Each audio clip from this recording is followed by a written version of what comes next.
আসসালামু আলাইকুম রহমতুল্লাহি ওবরকাতুহ। সম্মানিত দর্শক, বাংলাদেশের একটি পরিচিত ইসলামপন্থী দলের অতি পরিচিত নেতা মামুনুল হক অতি সম্প্রতি তিনি আফগানিস্তান সফরে গিয়েছেন এবং সেখানে আফগানিস্তানের একজন কর্তা ব্যক্তি। আমরা জানি না তিনি কে, তালেবান সরকারের ঊর্ধ্বতন কর্তৃপক্ষ হতে পারে অথবা তালেবানদের বড় কোনো নেতা হতে পারে। তো তার সঙ্গে একটি ছবি আমরা দেখতে পেরেছি এবং সেই ছবি নিয়ে সারা বাংলাদেশে পক্ষে বিপক্ষে নানা রকম আলোচনা হচ্ছে। অনেকের প্রশ্ন যে অলনে ছাড়েন জনাব মামুনুল হক তিনি কেন আফগানিস্তানে গেলেন, তার সঙ্গে আফগানিস্তানের কি সম্পর্ক, নাম্বার ওয়ান। নাম্বার টু হলো যে এই মুহূর্তে আফগানিস্তানের যে স্পর্শকাতরতা রয়েছে, আপনারা জানেন যে তালেবান শব্দটি, আফগান শব্দটি সেটা ইন্টারনেটে রীতিমতো নিষিদ্ধ এবং এটাকে ভেঙে ভেঙে দেওয়া হয়। যদি এই তালেবান বা আফগান এই শব্দগুলো কেউ ব্যবহার করে সামাজিক মাধ্যমে, বিশ্বের বিভিন্ন গোয়েন্দা সংস্থা তাদেরকে নেতিবাচক অর্থে ব্ল্যাকলিস্টেড করে ফেলে এবং অনেক ক্ষেত্রে ফেসবুক বলেন, ইউটিউব বলেন, সেখানে যদি ভেঙে ভেঙে তালেবান তয়কার তা হসন্ত দিয়ে বিভিন্ন রকম ভেঙে ভেঙে না দিলে সেটা একটা স্ট্রাইকের মধ্যে চলে আসে। তাহলে বোঝার চেষ্টা করুন যে আমরা যারা পশ্চিমের সঙ্গে সম্পর্ক রাখতে চাচ্ছি, এই রাষ্ট্রশক্তির যে সকল কর্তা ব্যক্তি, তাদের জন্য এই মুহূর্তে তালেবান বা আফগানিস্তানের সাথে সম্পর্ক এটি রীতিমতো ভয়ঙ্কর একটি ব্যবস্থা। দুই নম্বর হলো যে আফগানিস্তানের সাথে পাকিস্তানের কিন্তু সম্পর্ক এই মুহূর্তে ভালো না। তাদের মধ্যে সীমান্তে বেশ কয়েকবার উত্তেজনা দেখা দিয়েছে এবং আফগানিস্তানের সাথে উল্টো যেটা হয়েছে, অর্থাৎ ভারত তার যে কূটনীতি, সেই কূটনীতি দিয়ে আফগানিস্তানের সাথে একটা সম্পর্ক ইতিমধ্যে তৈরি করে ফেলেছে। চীনের সঙ্গে আফগানিস্তানের সম্পর্ক আছে আনঅফিসিয়ালি, আর রাশিয়ার সঙ্গে তাদের সম্পর্ক আনঅফিসিয়ালি। এখন বলতে গেলে আফগানিস্তান সারা দুনিয়া থেকে বিচ্ছিন্ন এবং আমরা ইসলামপন্থী যারা লোকজন রয়েছি তারা সবাই এখন আফগানিস্তানকে একটা রোল মডেল মনে করছি। আফগানি মুদ্রা অত্যন্ত শক্তিশালী হয়ে পড়েছে। এর কারণ হলো তাদের কোনো ফরেন ট্রেড নেই, বিদেশের সঙ্গে কোনো ব্যবসা বাণিজ্য নেই, এক্সপোর্ট খুবই সীমিত ইউরোপের সঙ্গে এবং খুব সীমিত আকারে তারা এই অভ্যন্তরীণ মানে তাদের যে কনজিউম, সেই কনজিউমটা তারা কমিয়ে ফেলেছে। অর্থাৎ নিজেরা যা উৎপাদন করছে ওটার মধ্যে তাদের যে বাজার, সেই বাজার স্থানীয় মুদ্রা, স্থানীয় পণ্য এর উপর তারা সীমিত রেখেছে। ফলে কি হলো, অভাব এবং দারিদ্রতা ধীরে ধীরে কমে যাচ্ছে, কিন্তু পশ্চিমাদের সঙ্গে তাদের যে শত্রুতা, সেই শত্রুতা কিন্তু ক্রমশই বেড়ে যাচ্ছে। কাজেই আফগানিস্তানের সঙ্গে যখনই আমাদের বাংলাদেশের কারো কোনো সম্পর্ক থাকে, সেই ব্যক্তি পশ্চিমের এবং পাকিস্তানের রোশানালে পড়বে, এমনকি ভারতের রোশানালে পড়বে, যদিও ভারতের সঙ্গে আফগানিস্তান একটা বাইল্যাটারাল সম্পর্কটা রয়েছে বা তৈরি হচ্ছে। তো সেই ক্ষেত্রে এই মুহূর্তে বাংলাদেশ সম্পর্কে যে ন্যারেটিভ ভারতীয় র এবং পশ্চিমা মিডিয়া প্রতি মুহূর্তে প্রমোট করছে, সেই ন্যারেটিভ হলো যে বাংলাদেশে জঙ্গিবাদ বাড়ছে, এখানেও তালেবানি স্টাইলে সরকার প্রতিষ্ঠা হওয়ার বা প্রতিষ্ঠা করার চেষ্টা চলছে এবং ন্যারেটিভ চলছে যে এই দেশটি ক্রমশ উদারনৈতিক চিন্তার জন্য ভয়ঙ্কর হয়ে পড়ছে। এখানে মব এতটা ভয়ঙ্কর যে মবের যন্ত্রণায় এবং মবের ভয়ে প্রশাসনের কর্তা ব্যক্তিরা পর্যন্ত, মন্ত্রী মিনিস্টাররা পর্যন্ত অস্থির থাকে। এখানে মাজার পোড়ানো হচ্ছে, এখানে সংখ্যালঘুদের উপর অত্যাচার করা হচ্ছে। এই ন্যারেটিভগুলো মানে এত ভয়ঙ্করভাবে যাকে বলা হয় প্রচার করা হচ্ছে, যাতে করে ডোনাল্ড ট্রাম্প প্রশাসনের পক্ষে চেষ্টা করেও ডক্টর মোহাম্মদ ইউনূসকে প্রমোট করা সম্ভব হচ্ছে না। দ্বিতীয়ত হলো যে বর্তমানে যারা সরকারে আছে, বলা হচ্ছে যে doctor Mohammad Yunus is backed by the Islami extremist. যারা ইসলামী উগ্রপন্থী তারা সবাই ডক্টর মোহাম্মদ ইউনূসকে রেখে দিতে চাচ্ছে, তার উপর চেপে বসেছে এবং তার উপর প্রভাব বিস্তার করছে। এই ন্যারেটিভগুলো পাশাপাশি আগামীতে যারা ক্ষমতায় আসবে রাজনৈতিকভাবে, সেটা জামাতি বলেন বা বিএনপি বলেন, তাদেরকেও ট্যাগ দেওয়া হচ্ছে যে এই দুটো দল ইসলামপন্থীদেরকে ব্যবহার করার চেষ্টা করছে এবং নিজেদের পক্ষ ভারী করার জন্য তারা টানাটানি করছে। এবং তারা যদি রাষ্ট্র ক্ষমতা আসে তাহলে দেশের সার্বিক রাজনৈতিক পরিস্থিতি, অর্থনৈতিক পরিস্থিতি ভয়াবহ হবে এবং আগামী দিনে যেটি হবে পশ্চিমারা বা উদারনৈতিক যে গণতান্ত্রিক দেশগুলো কোনো অবস্থাতেই বাংলাদেশের সঙ্গে সুসম্পর্ক স্থাপন করতে পারবে না। এখানে একটা আইএসের জন্ম হবে, এখানেও একটা সিরিয়ার মতো পরিস্থিতি তৈরি হবে, এখানেও একটা আল কায়েদার তৈরি হবে, এরকম নানা রকম যে ন্যারেটিভ তৈরি করা হচ্ছে। তো সেইখানে আমাদের বাংলাদেশের মধ্যে রাজনৈতিক দলগুলোর দৌড়দৌড়ি, বিশেষ করে মাদ্রাসা কেন্দ্রিক দৌড়দৌড়ি, আলেম ওলামাদের কাছে গিয়ে ধর্ণা ধরা, এটা ভোটের মাঠে বা আমাদের স্থানীয়ভাবে আমরা যতই নিজেদেরকে মনে করি যে উই আর স্যাটিসফাইড, কিন্তু আলটিমেটলি এটা প্রতিপক্ষের নিকট ভয়ঙ্কর খবর চলে যাচ্ছে। তো এইরকম একটি অবস্থাতে বাংলাদেশে যে কয়জন পরিচিত ইসলামী নেতা রয়েছেন যারা পশ্চিমা দুনিয়াতে রীতিমতো ব্ল্যাকলিস্টেড, তাদের মধ্যে মামুনুল হক প্রধানতম। এটা বুঝতে হবে। আবার আমি বলছি, বাংলাদেশে অন্তত মানে 2 ডজন পরিচিত ইসলামী বক্তা আছেন, ইসলামী নেতা আছেন, ইসলামী স্কলার আছেন, শিক্ষক রয়েছেন, পণ্ডিত ব্যক্তি রয়েছেন, যারা মাদ্রাসা চালান, সংগঠন চালান, সব কিছু করেন। এই মানুষগুলো পশ্চিমা দুনিয়ায় ব্ল্যাকলিস্টেড। আর সেই ব্ল্যাকলিস্টেড লোকের মধ্যে জনাব মামুনুল হক অন্যতম। তো সেই মামুনুল হক আওয়ামী লীগ জমানাতে অনেক জুলুম অত্যাচারের শিকার হয়েছে, যদিও বলা হয়ে থাকে তিনি আওয়ামী লীগের সঙ্গে ভালো সম্পর্ক বজায় রক্ষা করার চেষ্টা করতেন, কিন্তু তার শেষ মুহূর্তের যে গ্রেপ্তার, এটি মূলত ভারতের নির্দেশে হয়েছে। কীভাবে হয়েছে আপনাদের হয়তো মনে আছে যে যখন নরেন্দ্র মোদী বাংলাদেশে এলেন, সারা বাংলাদেশ বিক্ষোভে ফেটে পড়ল।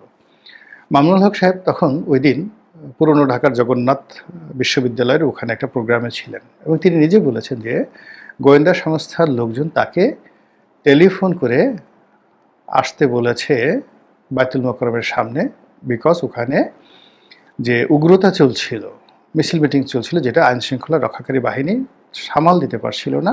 তো সেটা সামাল দেওয়ার জন্য মূলত গোয়েন্দা বাহিনীর পক্ষে তাকে অনুরোধ করা হয়েছিল, এবং তিনি এই কাজে এসে পরিস্থিতি সামাল দিতে পারেননি।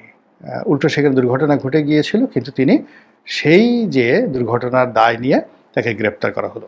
তা আমাদের দেশের মূল ব্যাপার হলো, যারাই বিভিন্ন গোয়েন্দা সংস্থার পক্ষে কাজ করে বা গোপনে বিরোধী দলের নেতা কিন্তু গোপনে সরকারের সাথে যোগাযোগ করে, এদের সবারই রাজনৈতিকভাবে তাদের কপাল পুড়েছে এবং তাদের ক্যারিয়ার শেষ হয়ে গেছে। তো সেই দিক থেকে মামুনুল হক সাহেবের যে জীবন আওয়ামী লীগ জমানাতে শেষের দিকে এসে একেবারে তছনছ হয়ে গেছিল। এতটা তছনছ যে তিনি অর্থনৈতিকভাবে, পারিবারিকভাবে, সামাজিকভাবে, প্রাতিষ্ঠানিকভাবে মানে একেবারে চূর্ণ বিচ্ছিন্ন হয়ে গিয়েছিলেন, ছিন্ন বিচ্ছিন্ন হয়ে গিয়েছিলেন। এবং জুলাই আগস্ট বিপ্লবের পরে তিনি আবার স্বপদে ফিরে এসেছেন। এখন তাকে নিয়ে টানাটানি হচ্ছে। আওয়ামী লীগও তাকে নিয়ে টানছে, জামাতও তাকে নিয়ে টানছে। জামাত তাকে নমিনেশন দিতে চাচ্ছে, এখানে আওয়ামী লীগ না, এখানে বিএনপি তাকে মনোনয়ন দিতে চাচ্ছে, এবং মোহাম্মদপুরের মতো একটা গুরুত্বপূর্ণ জায়গা থেকে তাকে মনোনয়ন দিতে চাচ্ছে, এবং তার সঙ্গে জনাব তারেক রহমান সাহেবের সরাসরি যোগাযোগ। তো এই জিনিসগুলো এখন ওপেন সিক্রেট, মানে সবাই জানে। তো সেই মামুনুল হক যখন আফগানিস্তানে যাবেন, তালেবান নেতাদের সঙ্গে বৈঠক করবেন, এর দায় কেবলমাত্র মামুনুল হক সাহেব বা তার যে রাজনৈতিক দল তাদের উপর বর্তাবে না, সীমাবদ্ধ থাকবে না। এটা প্রথমত ডক্টর মোহাম্মদ ইউনূসকে, দ্বিতীয়ত তারেক রহমান সাহেবকে, তৃতীয়ত জামাত ইসলামীকে ভোগাবে। এরপরে আমেরিকার সঙ্গে বাংলাদেশের এই মুহূর্তের সম্পর্ক, রাজনৈতিক দলগুলোর সম্পর্ক, তারপর পাকিস্তানের সাথে সম্পর্ক, ভারতের সাথে সম্পর্ক, এই কারণে যাকে বলা হয় এটা আরও জটিল আকার ধারণ করবে। এবং আপনারা যারা ছবিটা দেখেছেন, ছবির মধ্যে দেখবেন যে দুজন যেভাবে বসেছিলেন, এটাকে ডিসেন্ট বলা যাবে না। মানে তারা তাদের যে বসার ভঙ্গি, দুটো ঠ্যাং মানে পা দুটো একেবারে ছড়িয়ে, এমনভাবে ছড়িয়েছিলেন, ওটা কোনো ভদ্রলোক সাধারণত এইভাবে বসেন না। মানে তিনি যার কাছে গিয়েছেন সেই তালেবান নেতা, এবং তিনি যেভাবে বসেছিলেন। মুসলমানদের অনেকেই টাকনু পর্যন্ত তারা পাজামা পরে, কাবুলি পোশাক পরে। তা আমাদের দেশের যে পাজামাটা, সাধারণত রাজনৈতিক যারা নেতৃবৃন্দ তারা সেই বঙ্গবন্ধু স্টাইলে পাজামা পরেন, আর যারা ইসলামী নেতৃবৃন্দ তারা কাবলি মানে পাকিস্তানের মতো, আফগানিস্তানের মতো তারা ওইভাবে সালোয়ার পরেন। তো মেয়েরাও যেরকম সালোয়ার পরে, ছেলেরাও এরকম সালোয়ার পরে, এবং অনেকটা ঢোলা সালোয়ার। যে যত ঢোলা সালোয়ার পরতে পারে সে তত বড় নেতা হয়ে যায় ইসলামী লাইনে। তো সেই দিক থেকে ওখানে মামুনুল হক তারা সবসময় এই ধরনের সালোয়ার পরেন, কাবুলি সালোয়ার, তারপরে যেটাকে কাবুলি পাজামা বলা, বা পাকিস্তানি সালোয়ার বা পাকিস্তানি পাজামা, অলমোস্ট সেম, এবং ঢোলা। তো এগুলো পরেন। আর যিনি আফগানিস্তানের নেতা ছিলেন তিনিও এভাবে পড়েছেন। ২ নম্বর হলো তারা চেয়ারে যেভাবে বসেছিলেন, এক পা মানে এলোমেলো, এলোমেলো, মানে এটা কোনো অবস্থাতেই দুজনের যে বসার ভঙ্গি, এর মধ্যে শিক্ষা, দীক্ষা, মার্জিত ভাব, আভিজাত্য, রুচিবোধ, এগুলোর পরিবর্তে পশ্চিমারা ইসলামপন্থীদের সম্পর্কে যে ধরনের নেতিবাচক কথাবার্তা বলে, প্রায় সবগুলো পয়েন্ট ওই ছবিতে দৃশ্যমান। চেয়ারে হেলান দিয়ে কাঁধে বসে আছেন, দুজনের সাথে আই কন্ট্যাক্ট হচ্ছে না, তাদের মধ্যে বিচ্ছিন্ন হাসাহাসি হচ্ছে, টাকনুর উপর থেকে একেবারে হাঁটু পর্যন্ত, মানে অর্ধেক হাঁটু পর্যন্ত তাদের পাজামা উঠেছিল, বিশ্রী রকম তারা স্যান্ডেল যেভাবে পরেছিলেন। It does not make sense. কেন এরকম মানুষের হতে হবে? পাজামা, পাঞ্জাবি বা ইসলামী পোশাক, এটারও তো অনেক সৌন্দর্য আছে, অসাধারণ সৌন্দর্য রয়েছে।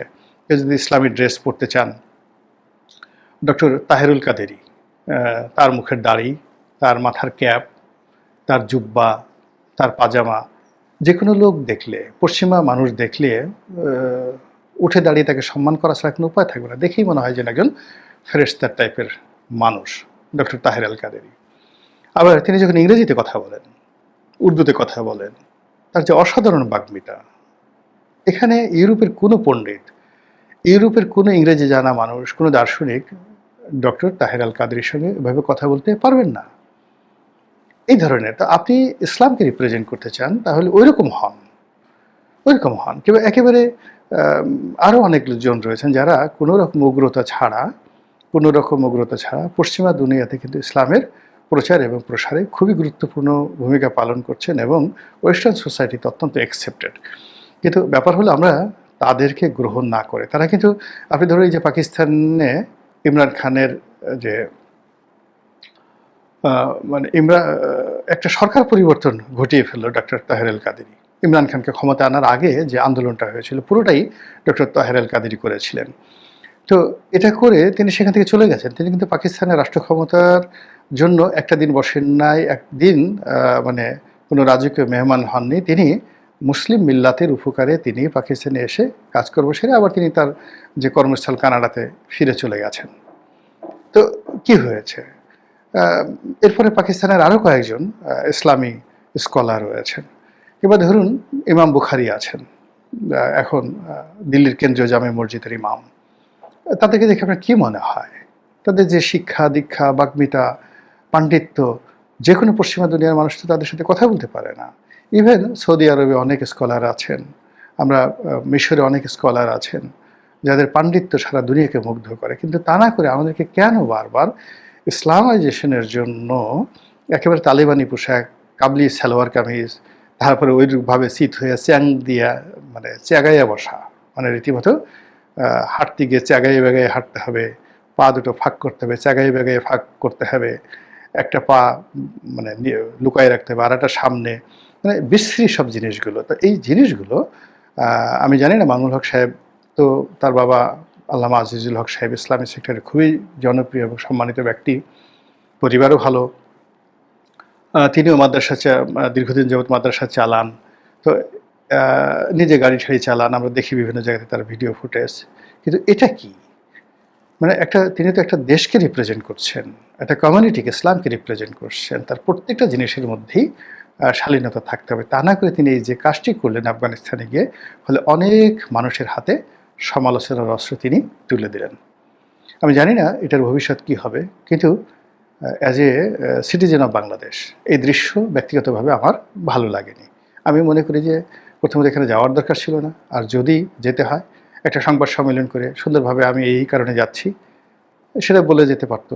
আর সেখানে যাওয়া, রিসিভ, কথাবার্তা বলা, ছবি দেওয়ার ক্ষেত্রে যদি সেই ডিসেন্সিটা রক্ষা করা যেত, তাহলে এখন যা হচ্ছে এটা হতো না, সর্বাঙ্গীন ভালো হতো। মহান আল্লাহ আমাদের সবাইকে হেদায়েত দান করুন এবং হেফাজত করুন। আসসালামু আলাইকুম ওয়া রাহমাতুল্লাহি ওয়া বারাকাতুহু।